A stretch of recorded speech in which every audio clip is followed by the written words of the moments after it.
Já vamos tendo mais experiência. Quando formos realizar um corte transversal, devemos planeá-lo cuidadosamente. A técnica utilizada pode ser fulcral para provocar ou evitar que o tronco se parta subitamente ou que a lâmina fique travada. A chave está a identificar corretamente onde está a tensão no tronco e aplicar o método correspondente.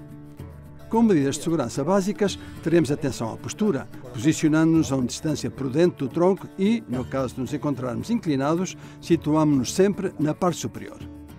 Por outro lado, este tipo de corte será muito mais simples se utilizarmos uma garra ou para-choques com a nossa motosserra, já que apenas teremos que manter fixo o punho dianteiro e elevar o traseiro. Se a lâmina que utilizamos abarca o diâmetro do tronco, o corte será mais simples.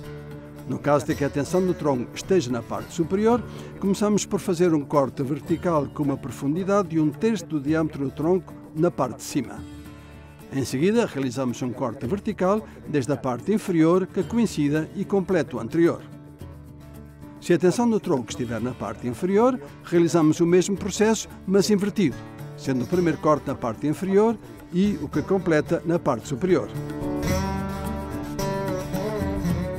No caso de um tronco com tensão na parte superior e cujo diâmetro seja maior que o da nossa lâmina, seguiremos os seguintes passos.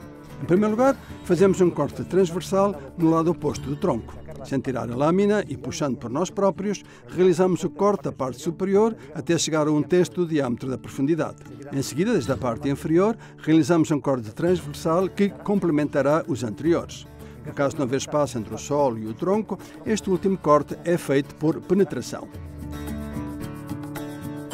No entanto, nos casos em que o diâmetro do tronco seja maior que o da nossa lâmina, mas a tensão daquele se encontra na parte inferior, o processo será algo diferente.